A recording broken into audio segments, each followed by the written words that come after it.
Already మన Singamala కాన్సెన్స్లో JB బ్రాహ్మణులు ఇండిపెండెంట్గా పోటీ చేసినాడు. మనం ఎవరినో పొడుగుతాడు. బహుజన సమాజ్ పార్టీ ప్రభాకర్ నా పేరు, గాలిదిన మండలం. మరి ముఖ్యంగా ఎవరో విజయ్ చేసినాడు, ఆయన చేసినాడు అంటున్నాం. ఆ విధంగా కాకుండా మన సింగమాల కాన్సెన్స్లోనే ఆటో వేసుకుంటూ ఏ విధంగా ఎంత కష్టపడి ఏం చేసినా కూడా 4,000 చిల్లర ఓట్లు సంపాదించినారు. ఇప్పుడు మనం ఎక్కడ ఉన్నట్లు ముందుకు పోయినట్లే కదా దారి. మనం కించపరుచుకుంటున్నాం. అగ్రకులాలు ఆ కులాలు ఈ కులాలు అదేం లేదు. ఆల్రెడీగా మనం హైవే వేసుకున్నాము. దాని దారిని సరైన గమ్యం చేయడానికి ప్రయత్నించాం. అదే విధంగా ఒక ఎండకాల కథ ఉంది, మీకు తెలిసే. ఒకరు ముందు పోతుంటే ఇంకొకరు వెనక్కి తోపుతుంటారు. ఇప్పుడు ఎవరో రాజకీయ పార్టీలో వాళ్ళు మీ ఛానల్ చెప్పండి అంటే మేము ఆ పార్టీలో ఉన్నాము, వైఎస్ఆర్ ఉన్నాము, మేము బీజేపీలో ఉన్నామని కొంతమంది వెళ్ళిపోయారు. నాకు తెలిసిన నేను చూసినది. ఆ విధంగా ఇప్పుడు మనము హెచ్చించుకోకపోతే ఇతరులు మనం ముందుకు పోలేము. కొన్ని విషయాల్లో ఇప్పుడు 4,000 ఓట్లు ఎట్లా వచ్చినాయి? విజయ్ మొన్న చేసిన మనకి ఇంతకుముందు జేబీ బ్రాహ్మణులు ఎన్ని సంవత్సరాల నుంచి పోరాడుతున్నాడు?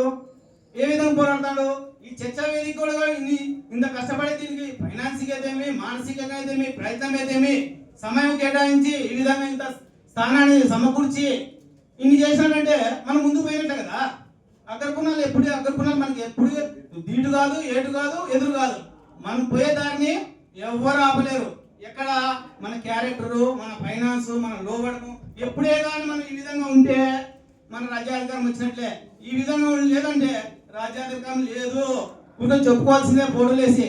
అది బీసీలు అయితేనే, ఎస్సీ ఎస్టీ అయితేనే, మైనార్టీ అయితేనే వాళ్ళు ఇచ్చిన ఫోటోలు పెట్టుకొని అవసరానికి వాళ్ళ ఫోటోల గురించి మనం దండలు వేసుకుంటూ జయంతులు వర్ధంతులు చేసుకుంటున్నాం. కాబట్టి జేబీ రామాంజనేయులు లాంటి వాడు కష్టపడి ప్రజల్లో పోయి ఎంతో కించబడి అసలు మేము చూసిన విధానాలు అయితే అసలుకి మన ఎస్సీలు మన ఎమ్మెల్యేలు అంటున్నారు కానీ, ఎంపీలు అంటున్నారు కానీ అవసరం చేస్తారు. అదే మన జరిగిన విషయాల్లో కూడా కనంపల్లో రీసెంట్ గా విగ్రహ ప్రతిష్ఠ చేస్తే ఎంత ఘనంగా జరిగిందంటాను. అది మనం మేధావులు ఉన్నట్లే మనం ఆ స్థానం ఆ విధంగా ముందుకు జరగాలని, ఇంకోటి వచ్చిన స్థానాన్ని నిలబెట్టుకోవాలని, మనం ఎండ్రకాయ తత్వం లేకోకుండా ప్రతి ఒక్కరు ఐక్యంగా ఉండాలని తెలుసుకుంటూ వచ్చిన మేధావులందరికీ నమస్ఫూర్తిగా ధన్యవాదాలు. Thank you.